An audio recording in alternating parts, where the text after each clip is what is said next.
Cypress Slough Preserve is many things to many different forms of life.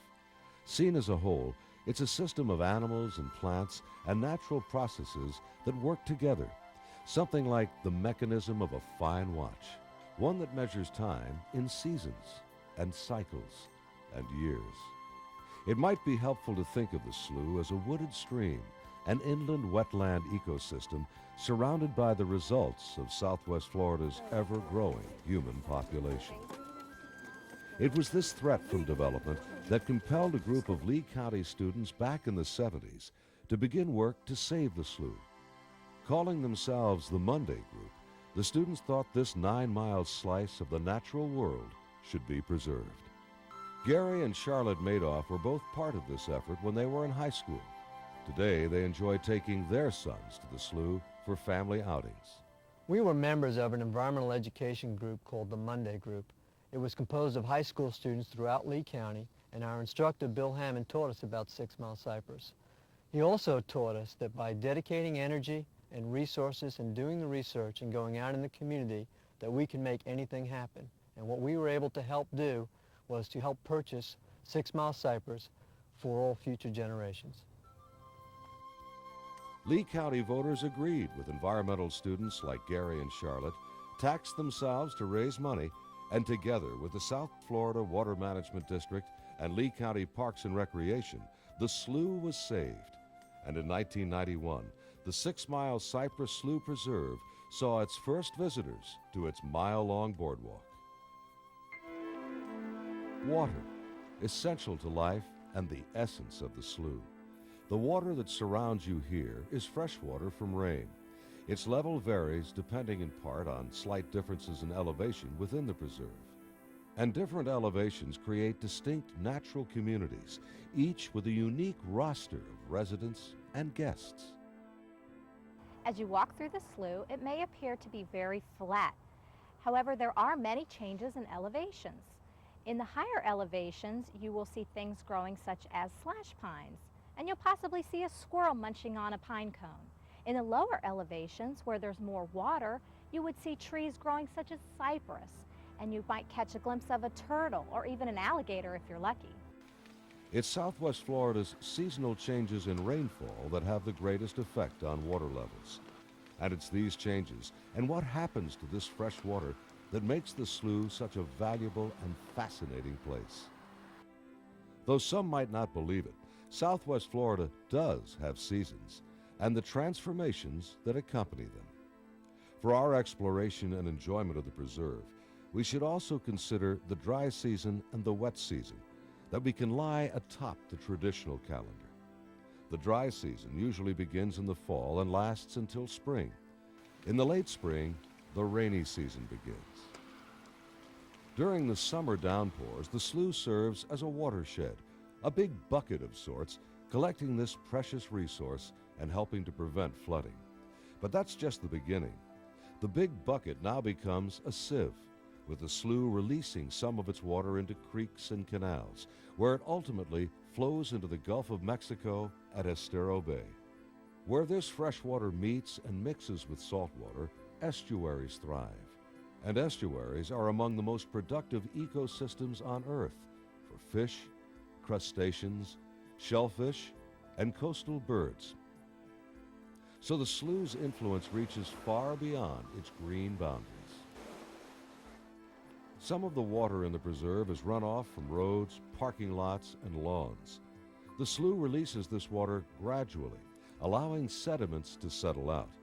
What's more, the abundant vegetation in the preserve absorbs harmful pesticides and fertilizers that runoff might contain. And finally, we shouldn't forget that some of the fresh water filters into the ground, naturally purified, where it replenishes our groundwater and recharges shallow wells. So this is how the slough benefits us, but we are hardly the only ones who depend upon it. A slow, quiet, attentive stroll along the boardwalk can reveal the myriad of animals and plants that call these 2,200 undeveloped acres either their temporary or permanent home. When groups come to the 6 Mile Cypress Slough, whether they be school groups, adult groups, anyone that's visiting, I like to give them a couple helpful hints on how to find wildlife. And the number one hint is to be as quiet as possible. The reason you want to be quiet is, number one, the animals that live here are wild, and wild animals are afraid of people. So if you're real noisy, they're going to fly away or run away as soon as they hear you. More importantly, you want to be as quiet as possible so that you can hear the different sounds as the animals are moving through the park. You might hear a twig snap on the ground, and you want to pause, look for where the sound is coming from. Maybe a mother raccoon, she snapped a twig, she could have a couple babies with her. A lot of sounds are going to be coming up from the trees. You want to pause for a few minutes, see where the sounds are coming from. It may be a squirrel chewing a nut, or maybe you'll hear a woodpecker making a nest or looking for food. What you see and hear in the preserve depends on when you visit. In the summer months, the wettest of the wet season, the slough teems with life and activity, some of it quite subtle. This is when water levels are highest. Vegetation responds to the moisture by revealing its finery. When it's dry, resurrection ferns curl up, turn brown, and appear dead. After a rain, they seem to come back to life, appearing plush green in color. Flowers bloom, attracting butterflies and other insects to sip their nectar. The insects, in turn, are eaten by the birds. Listen, and you might hear an orchestra of insects, like katydids, crickets, and grasshoppers. Look up and find perhaps a majestic, soaring bald eagle. Look all around, not just straight ahead. There is life everywhere. Notice how bromeliads, perched high in the trees, have adapted to life in the slough. Also known as air plants, they're unable to live in the water. They capture in cup-like leaves the nourishment they need from raindrops and falling organic matter. Now, close your eyes and listen again. You might detect the clicking of fragile wings as dragonflies patrol summer ponds, or the rustling of a Florida anole as it skitters up a cypress knee. In the fall, the rains let up and the water level in the slough drops. The preserve slowly transforms and welcomes its seasonal visitors. A variety of warblers are among the creatures that use the slough. The 6 Mile Cypress Slough is a wonderful place to come and watch for birds, those of us who have been birding for a long time and love it for that. But there's a special kind of time of the year when we particularly like it, and that's in the fall and the spring when the migrant birds come through. There are a lot of birds that are here year-round. We love watching them. But the migrants from the north come down here in the fall. Some of them are heading south, and that's why they find that the 6 Mile Cypress Slough is a vital resting place. It's a refuge for them. They've been traveling a long period of time. They obviously don't eat when they're traveling. They're very tired. They need a resting place. They can come here, rest, find food, whether it's insects, whether it's seeds, whether it's fruit, kind-of-generate themselves, get their strength back, and then head farther south, going down to Central America, South America. There's also a group of migrant birds that come down from the north and stay here for the winter. And it's kind of fun for those of us who are from the north because we get to see birds we haven't seen in a while and renew our familiarity with them. Once in a while we'll even see one we haven't seen before, so we add it to our bird list. They find a vital refuge here because with all the development going on, there aren't that many places where they can find food and shelter and all the rest of it. Also in the fall, trees such as the pop ash and cypress lose their leaves, and some, like the red maple, change color, just like the trees in more northern climates. Other trees produce nuts and berries. Winter, the heart of the region's dry season, brings still more changes to 6 Mile Cypress Slough. Wading birds like egrets, herons, endangered wood storks and roseate spoonbills crowd the ponds, much shallower now than in the summer. And these birds are decked out to the nines, displaying their breeding plumage. Winter season is really the heart of the dry season here at the 6 Mile Cypress Slough. A lot of changes take place here. The wading birds get to be very excited because of fish, or as the water starts going down, our fish become trapped in small areas.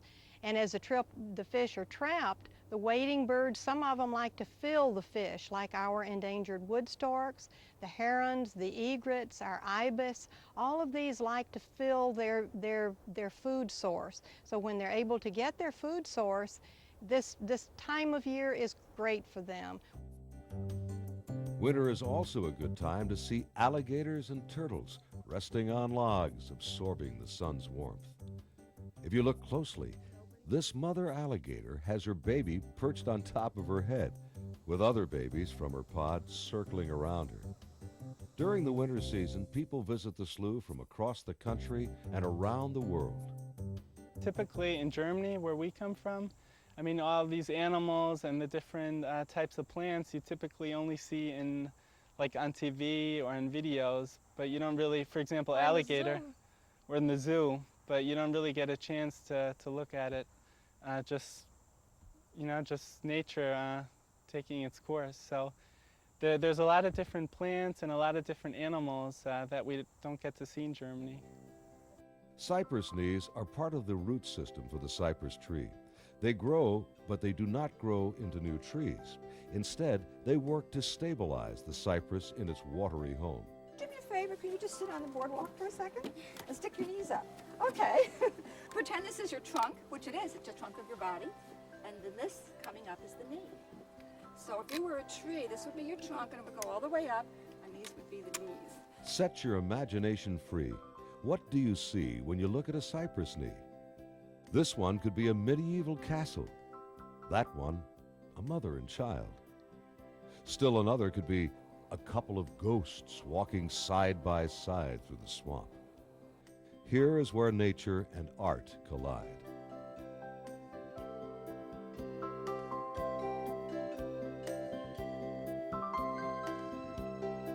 Red-shouldered hawks hint at other changes to come. Told by their distant plaintive cries, they begin nest building for the coming months. And the cycle begins again in the spring as the dry season concludes.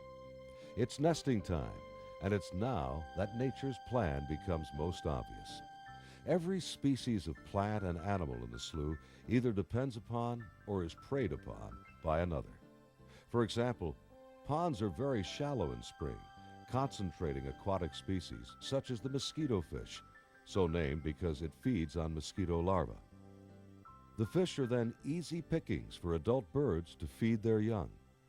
Soon the youngsters themselves will sharpen their fishing skills in the same shallow ponds. Notice how important camouflage is to the young yellow-crowned night heron. They are a drab color brown, better to blend in with their surroundings in order to feast undisturbed. The colors of an adult are a beautiful black, white, and gray. Many animals, such as the young animals, have protective coloration, which blends in very well with the natural surroundings. They'll have puffy feathers that are non-distinct, so you can't see a very sharp outline of the animal. And they have colorations that blend in very well with the nesting materials or the trees or the terrain that their nest is in. So the young are very naturally protected. One of the main ways to see animals is by movement. So if you sit quietly, by looking out of the corners of your eyes and your peripheral vision, you may get a glimpse of movement. Many of the animals actually are hidden very well, such as an alligator that's lying on a log. Again, watching carefully and quietly, you may find that you're surrounded by far more creatures than you suspected. Check the leaves nearby or a hole in a tree, and you might see a camouflaged frog watching you, watching him. 6 Mile Cypress Slough Preserve, what began in the minds of a group of Lee County students, is now an urban oasis. It helps prevent flooding, restores our freshwater reserve. It provides habitat for hundreds of species of animals and plants, some in danger of disappearing without preserves like 6 Mile Cypress Slough. But equally important, the slough offers us all a glimpse and a better understanding of the intricate beauty of Southwest Florida's natural environment.